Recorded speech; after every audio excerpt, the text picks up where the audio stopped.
Welcome to Glowing Beauty with Jamie. Welcome back if you're one of my subscribers, and a great big hello to any of my new subscribers. I am so excited. I had a few new subscribers come over from Jen Gerard's channel. She did a great video, I will post it down below, about us more seasoned, as she calls us, creators, and I appreciate that so much. It's very nice to be acknowledged, and Jen herself is just such a sweetheart, such an amazing person. So today we're going to do two videos in one. We are going to have a sheet face Sunday on the right day. Yay! As well, I am going to finally, it's been a long time of promising, I am going to show you how I clean my brushes. I won't be able to do all of my brushes, obviously. I don't have a sink in here, that kind of thing, but I'll walk you through the tutorial kind of on how I do it. So first thing first, I mentioned in another video that Estee Edit used to make a mask that I loved, and it's called the Pink Peony Overnight Water Mask. Now, it's not the one that I'm going to use today, but unfortunately this brand doesn't exist anymore. This is an empty, and I'm quite sad about it. The mask we are going to use today is the Tatcha Luminous Dewy Skin Mask. Dun, dun, dun, dun.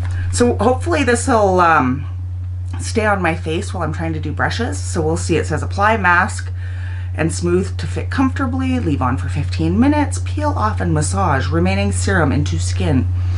So in other words, like any other face mask. So let's get this puppy open. Oh, good. It doesn't have a disgusting smell. What was it the other day I tried and I opened it and right away it was like, ugh. Okay, this mask is wet. Like, we are talking slimy wet. This is generally why I don't do sheet masks. I do not like the texture. I'm figuring it out, and it always makes me think of like Hannibal Lecter or something. So we're gonna try this, y'all. I should have put a mirror up here.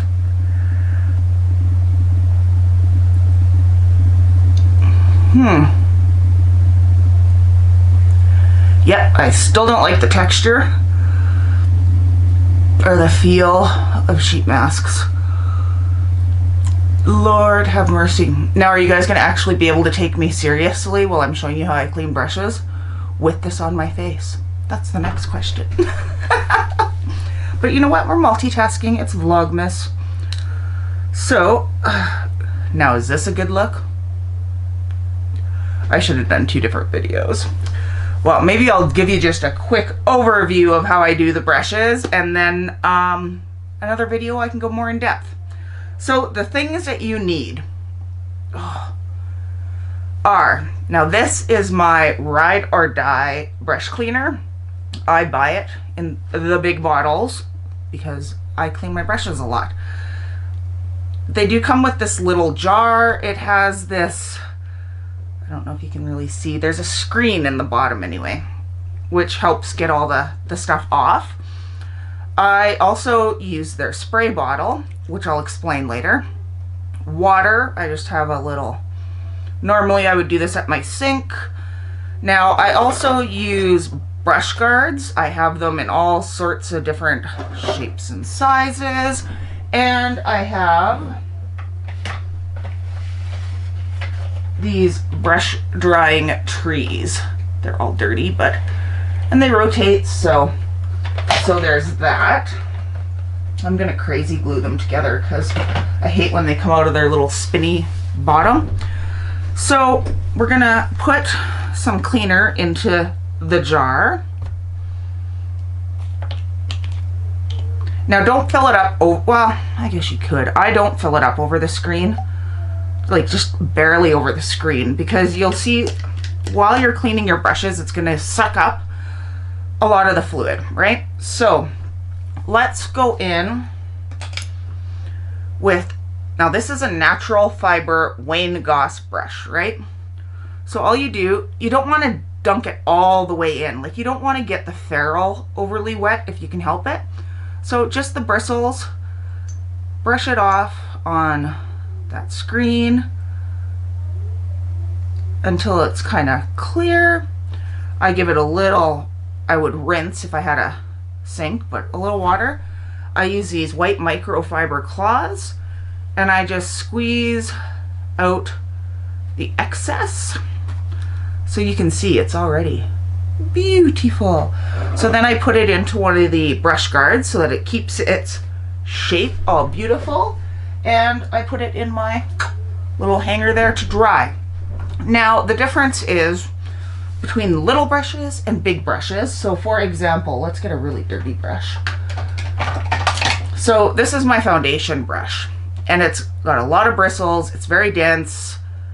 If you were to submerge that sucker in there, it would just soak up all of your cleanser and it'd be a hot mess. So what I do, that's when I use my spray bottle. So I coat the bristles very well. And then I just use my white microfiber and I start to, whew, Lord, that's not my foundation color. And I start to work it. Now this, you got to do it a few times just to make sure that you really get in there. And this stuff is so delicious. It smells very citrusy. Some brush cleaners just have a nasty smell and it's just all sorts of no good. So we keep doing that until, like, look at, and I clean my brushes quite regularly. There was a point in time where I cleaned my brushes after every use. I'm not that OCD anymore, but there was a point in time where and you know what? I kind of find washing my brushes relaxing. I set up a chair in my bathroom, so I sit at my sink, and yeah, my husband laughs because then he comes home and there's like brushes everywhere, and so maybe I shouldn't have chose one that was quite so dirty, but it'll definitely show you the difference when you use a good cleaner. I've used some cleaners that you clean it, and the color is still on the brushes even though it's wiping clean. Okay, so that's wiping clean already. So let's take a look at this. Now look at this. We have white bristles again. So you don't have to rinse the Perry & Spirit off your brushes if you don't want to. It is safe for them. This is a synthetic fiber brush.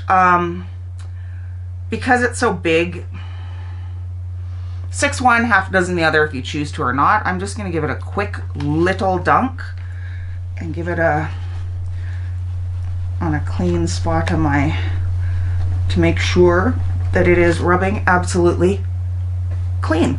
And again, even though it's synthetic, it's pretty well shaped itself, I still use a brush guard and into my little hanger to dry. Wait until they're dry to use your brushes, obviously. I find, like, I don't know, I don't like dipping a wet brush with water or cleaner into a palette. It's one thing if I've sprayed it with setting spray and gone in. It's another if it's, I don't know, it's one of my things. It's the OCD. Now with your sponges, what I will do is I will give it a spray of the Perry wherever I've used it, so it's wet. Find a clean spot on my towel, and I will start to work out anything there. Now these are definitely better. This is a good initial cleanse for them, but after this step I would go in the sink and run it under cold, or well, it doesn't even have to be cold, underwater, squeezing it until absolutely everything is out. I find because of the citrus in here, I don't know if it actually says, it doesn't say that this is sanitizing, but I get a lot of use out of my sponges. I know people, and I probably should replace them more often than I do, but man, I find that one that I like and I just don't want to get rid of it, and sometimes you can't find them anymore. Like this one I've been using forever and a day here, It was actually a Paris Hilton one, and it came with this little holder, and I made a joke because there was a crown on it that, you know, it should have been a collab with Rich Lux because Rich Lux loves Paris Hilton so much. So let's find another clean spot on my towel. I think I'm going to dip it in the water just to show how clean it can get here. Making me nervous. I have my iPad and everything set right here, and I'm like, uh-oh, water, and I'm very clumsy. This could be a disaster. But squeeze it good in my cloth here, and it's not completely clean, but you know what? If I ran this underwater in a sink, it would be 100% perfect. So I have been filming for a little while here now, so I'm gonna go to my bathroom, get rid of this mask, rub in some serum, and come back with a couple of little final thoughts. Okay, so I'm back. My face does feel nice after that mask, but I do have to admit, I really don't think I'm gonna film with sheet masks on anymore. It gives me the heebie-jeebies, the feeling. I'm always playing with it. I think I'm just gonna stick to my normal masks from now on. While I was taking that off though, I did run this under, so of course, you know, it's not 100%, but it is like a brand new sponge. And I don't know, I love clean brushes. I just adore clean brushes. Now, one thing a lot of people forget to clean are their color switches. Again, these are something I usually do in the bathroom where I'm running water, because if you take, if you take out the sponge part, this is how much stuff is in there. And it's really easy, right? You just wash this, rinse this till the water runs clean, and everybody is happy. So there, that's my routine for cleaning brushes. I have about 5 of those carousels, and I stack them because, yeah, I have that many brushes. So that's going to be my relaxing day today. I think I'm going to clean some brushes. I started packing some stuff already, so I'm going to keep up with that, and it's just going to be a wonderful at-home kind of day. So for homework today for you, it's going to be do some self-care today. Whether it's doing a mask, tidying something to make you feel more peaceful, some self-care, read a book, listen to your favorite music, do something that makes you feel amazing. And because you know what? All of you guys that watch my videos, you are all amazing, and I appreciate you all so much. So until next time, love you so much. Bye.